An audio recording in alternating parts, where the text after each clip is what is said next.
Elle est rapide, racée et stylée. Et quand Honda a décidé de faire une voiture performante, rien n'a été laissé au hasard. Elle est très performante. Avec quelques améliorations, elle vaut largement une Porsche ou n'importe laquelle des voitures que j'ai possédées.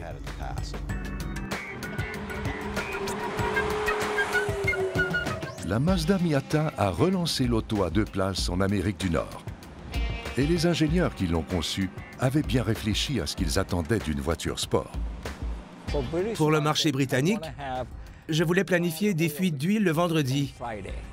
Une toute petite goutte d'huile. Pour que les gars aient une excuse pour travailler sur leur voiture le samedi. Capot relevé. Mais la NSX et la Miata n'auraient jamais vu le jour sans la Datsun Z. Ce n'était pas une voiture japonaise typique. Avant la Datsun, les voitures japonaises étaient petites, carrées, manquaient de puissance et tenaient mal la route. La Datsun Z a tout changé. La version japonaise de la voiture sport. Un style moderne, tout en beauté.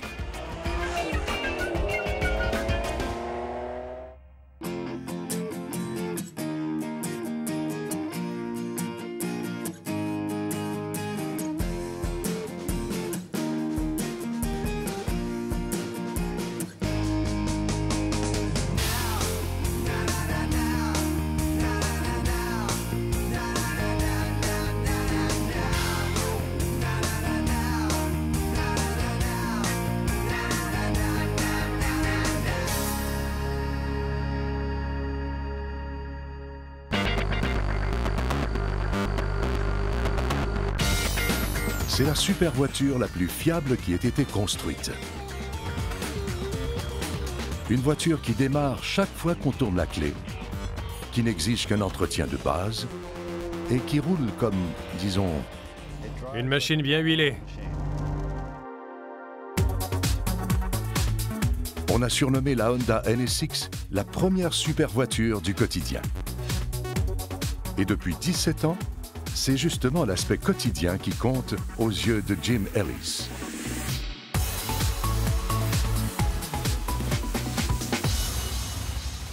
La fiabilité était un critère essentiel.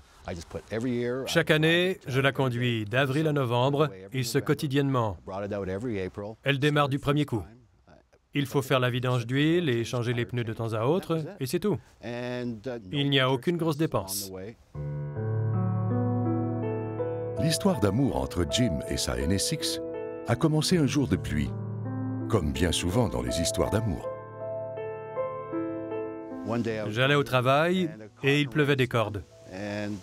Ma voiture a eu une défaillance. C'était la 3e fois. Alors je me suis arrêté et je l'ai poussée sur le bas-côté. Je suis allé me réfugier chez un concessionnaire Acura et je l'ai vue. Ça a été le coup de foudre. Il fallait que je la ramène chez moi. Maintenant, elle a plus de 300 000 km. Elle est extrêmement fiable. Il suffit de faire le plein, de changer les pneus une fois par an et de mettre un peu d'huile. Pour Jim Ellis, la NSX était la chance d'avoir un peu d'exotisme, mais sans risque. Il faut se rappeler qu'en 1994, il n'y avait pas beaucoup de bonnes voitures sport. L'époque des GTO et des voitures musclées était révolue. Et cette voiture avait tout. Je me dis qu'en raison de sa bonne suspension, de sa puissance et de son moteur Honda, je ne pouvais pas me tromper.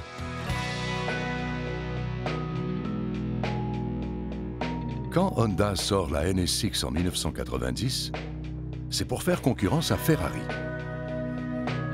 Mais contrairement à la super voiture italienne, le modèle de Honda est conçu avec une précision exquise.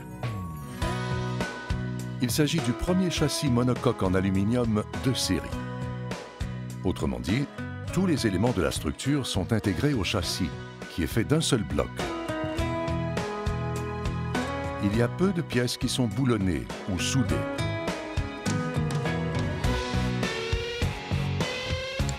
Les ingénieurs de Honda, qui partaient du principe selon lequel une voiture plus légère est une voiture plus rapide, ont utilisé les matériaux les plus légers qui soient pour arriver à retrancher 200 kg à son poids total. Ils ont également développé une technologie de distribution variable pour le moteur V6 qui permet de fournir au cylindre la quantité parfaite d'essence et d'oxygène quand on accélère à fond. Ce qui rend Jim très heureux depuis 17 ans maintenant. Avec l'âge, j'ai eu envie d'avoir un peu plus de puissance.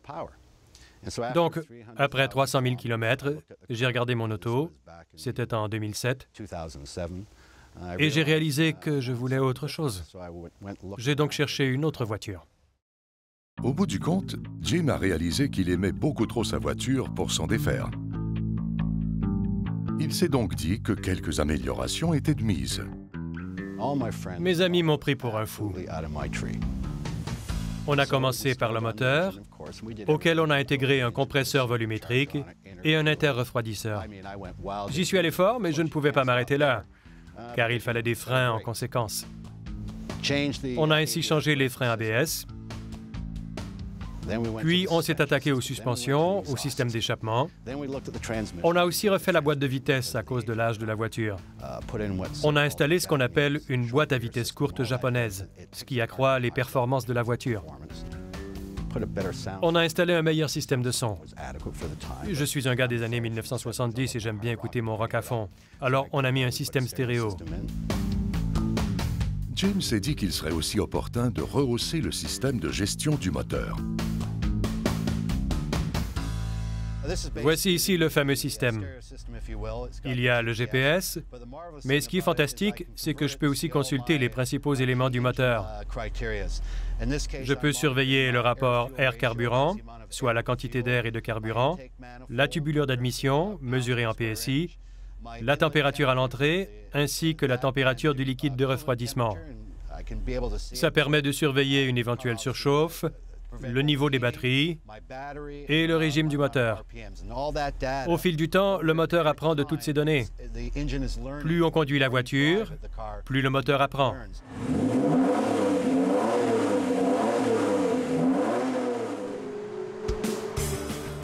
Le moteur développait 520 chevaux vapeur au frein contre les 270 d'origine et 440 chevaux aux roues. C'est un tout autre niveau de puissance. Et franchement, c'est comme ça que Honda aurait dû la construire. Maintenant, je l'adore. Jim estime avoir dépensé 35 à 40 000 $ pour ces améliorations. N'aurait-il pas été plus simple d'acheter une Porsche?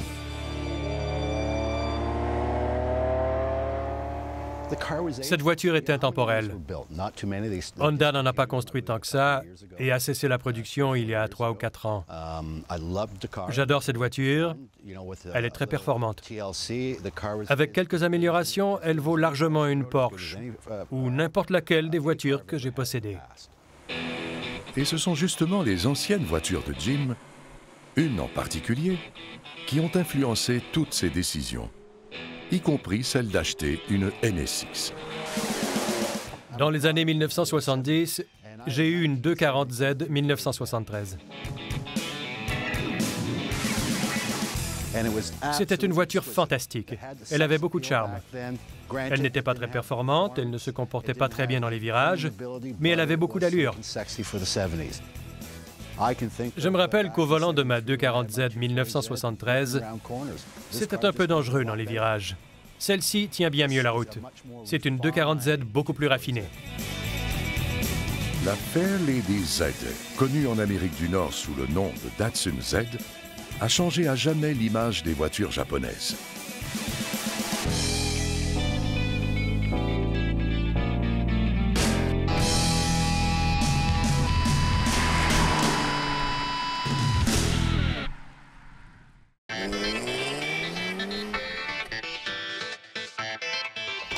Voici le modèle qui a fait la réputation des voitures japonaises en Amérique du Nord.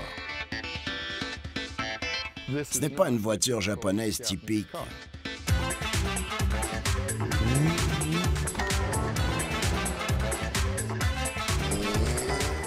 Avant la Datsun, les voitures japonaises étaient petites, carrées, manquaient de puissance et tenaient mal la route. Elles étaient conçues pour le marché japonais. Ils pensaient pouvoir les vendre ici, mais ils se sont vite rendus compte que le marché américain ne les regardait même pas. La Datsun Z a tout changé. Subitement, elles avaient de la puissance, du charisme, du style et je dirais même une sensualité. Elles ont tout de suite fait sensation. Sur le plan de la performance et de la tenue de route, le rapport qualité-prix était phénoménal. Ça a redéfini la voiture sport.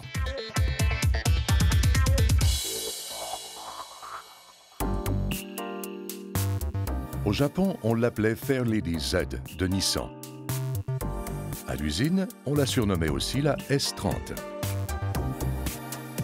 En Amérique du Nord, en revanche, on l'appelait la Datsun Z.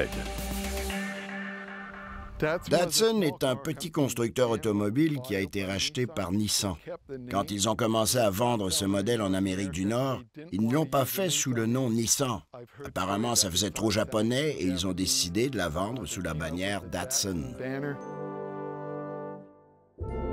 Nissan avait été très impliqué dans la fabrication d'armes pendant la Seconde Guerre mondiale. Et selon une autre histoire, Nissan s'inquiétait que le public américain lui en tienne rigueur. Brian Gracie ne s'en est pas formalisé. Il possède une Datsun 280Z qu'il a achetée en 1976.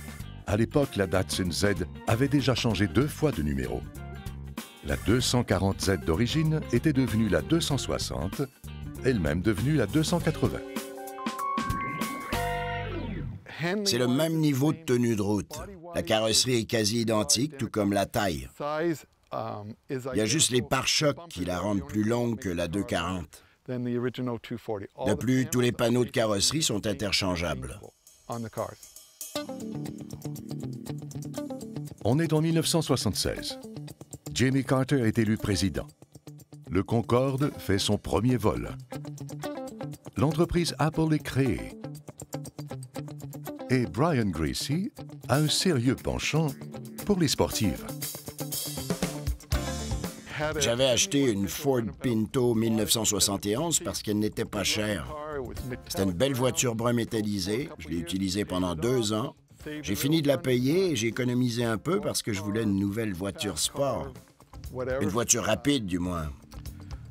J'ai donc cherché, j'ai tout regardé, les Mustangs, les Corvettes, les Chevelles. Rien ne m'allait. Et quand Brian dit que rien ne lui allait, c'est vraiment au sens propre. Je fais presque 2 mètres, alors je n'entre pas dans toutes les voitures. Un soir, je suis allé chez un concessionnaire Datsun. J'ai ouvert la portière d'une des voitures et j'ai reculé le siège au maximum. Quand j'ai vu que je pouvais étendre les jambes, je me suis dit que cette fois, c'était peut-être la bonne. Elle valait 7 900 $. Entre la valeur de reprise et un rabais parce que c'est un véhicule de démonstration avec 800 km au compteur, je l'ai eu pour 6 800 $, taxes et livraison incluses. À l'époque, ça représentait une fortune pour moi. Mais après avoir fait les 2 premiers versements, j'ai réalisé que c'était faisable, que je pouvais en profiter. C'est ainsi qu'est née une histoire d'amour de presque 40 ans. J'ai acheté cette voiture en 1976. J'ai fait les vidanges d'huile, j'ai mis de l'essence et je l'ai conduite. J'ai remplacé les pneus d'origine à 72 000 km. C'est toujours ce 2e ensemble de pneus qui est sur la voiture. Je n'ai rien fait d'autre avant 2006, où j'ai changé les amortisseurs, l'embrayage et les freins. Les freins auraient pu durer encore 2 ou 3 ans, mais j'ai décidé de les remplacer aussi dans la foulée. Les 4 premières années, je m'en servais tout l'été de façon quotidienne. J'ai dû faire 67 à 72 000 km. Depuis, je l'aménage. Elle a la réputation d'être sensible à la rouille. Je le savais avant de l'acheter. Alors je ne m'en suis jamais servi l'hiver, mais à part ça, c'est un véritable bonheur de posséder cette voiture. Elle a presque 144 000 km.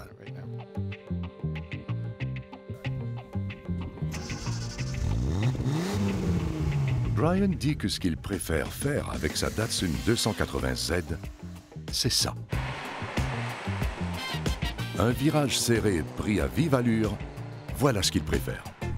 Je n'ai jamais été féru de courses d'accélération, mais j'adore les virages. Et elle les négocie particulièrement bien. Les suspensions sont totalement indépendantes. La voiture est parfaite pour les virages, et c'est ce qui me plaisait dans ma jeunesse. Ça me ramène à ma vingtaine. C'est comme une machine à remonter le temps. C'est toujours grisant de conduire cette voiture. Il m'arrive de manquer de temps et de ne pas la conduire pendant 3 semaines ou 1 mois.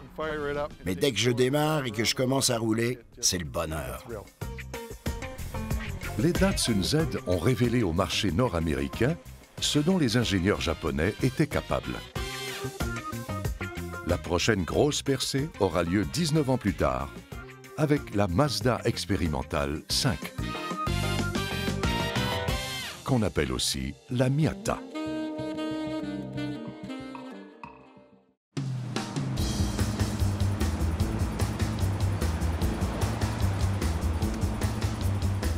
Cette petite Miata file sur une route de canyon au sud de San Francisco. On voit des milliers de Miatas circuler sur les routes nord-américaines, mais il n'y en a qu'une, celle-ci, qui est conduite par son créateur lui-même. Mazda a décidé d'avoir un studio de conception aux États-Unis, là où se trouve le marché, plutôt que de travailler à partir de l'autre côté de l'océan. Ils voulaient avoir quelqu'un ici aux États-Unis pour analyser le marché et trouver une bonne idée de futurs produits pour Mazda. Ils ont donc construit un studio et ils m'ont engagé à titre de directeur. Le concept, une 2 places décapotable, similaire mais supérieure aux voitures sport existantes. La raison? Les ingénieurs de Mazda estimaient que personne ne construisait le genre de voiture qu'eux-mêmes avaient envie de conduire. Souvent, on regardait des magazines, on discutait de ce qu'on aimait, du type de voiture qu'on souhaitait posséder, ce genre de choses. Et ce qui ressortait de tout ça, c'est que la voiture qu'on voulait était soit très chère, soit très vieille. Comme voiture de sport à 2 places, il y avait l'Alfa Romeo et la Fiat 124 sur le marché. Mais elles avaient 10 ans, elles n'avaient jamais été rafraîchies. Donc, la voiture qu'on voulait n'existait pas. Aujourd'hui, Tom dirige le service de conception industrielle de l'Académie des Arts de San Francisco. Né au Japon, Tom était sans doute prédestiné à concevoir une voiture comme la Miata.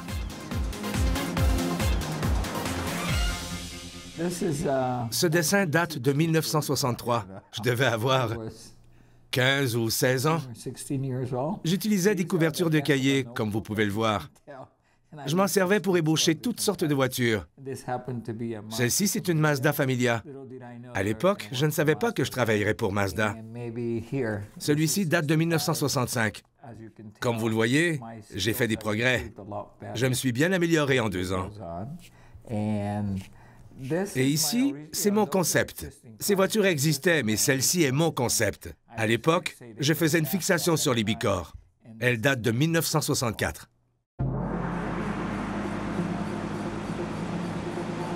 À l'origine, la Miata s'appelait MX-5, ce qui signifie Mazda Experiment No. 5. C'était dans le cadre d'un concours de conception entre le studio de Tokyo, qui souhaitait construire un véhicule à traction avec moteur à l'avant typiquement japonais, et le studio californien de Tom, qui voulait construire un véhicule à propulsion avec moteur à l'avant. Pour vaincre les résistances du siège social, l'équipe a rédigé un énoncé de mission qui illustrait la relation du client avec sa voiture. Ça commençait par « le client ramène la voiture chez lui ». Le client ramène la voiture chez lui et bien sûr, il emmène sa famille faire un tour pour la montrer aux voisins et aux amis. Mais juste avant d'aller se coucher, à la fin de cette journée trépidante, il jette un dernier coup d'œil dans le garage, soit pour dire bonsoir à la voiture, soit pour s'asseoir dedans une dernière fois.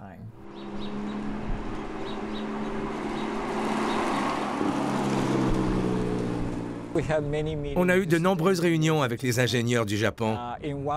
Lors de l'une de ces réunions, j'ai parlé des différents pays. Pour le marché britannique, je voulais planifier des fuites d'huile le vendredi.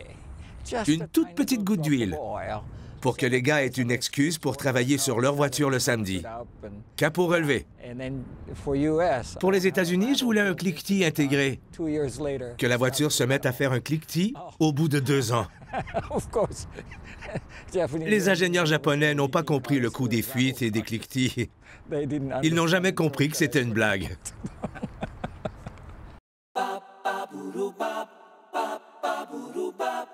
La première Mazda Miata fait son apparition en 1989. Elle se vend environ 14 000 $. C'est un succès immédiat. Probablement parce que sur le modèle d'origine, le moindre détail avait son importance.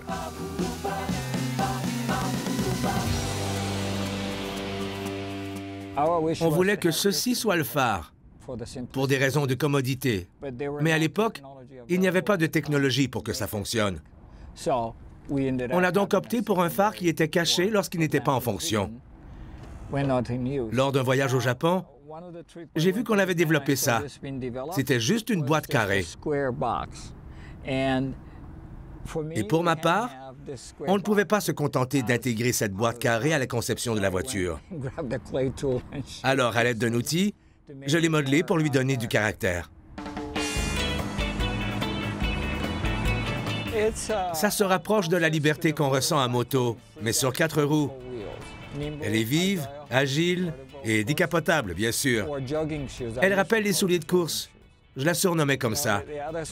Les voitures sport haut de gamme, c'était des souliers à crampons, conçus pour certaines utilisations. Avec cette voiture, on met ses souliers de course, on fait le tour du quartier, on transpire un peu et on se sent grisé et heureux. Tom conduit encore une Miata de première génération, celle qui a des phares escamotables. Tandis qu'il sillonne les routes de la région de San Francisco, il s'imagine à bord d'une italienne à 2 places. J'adore la passion à l'italienne. Je suis un Italien prisonnier dans un corps de Japonais. Je mange des pâtes tous les jours, je bois 12 tasses d'espresso tous les jours. Alors, il est tout naturel que j'aime les voitures italiennes. C'est vrai.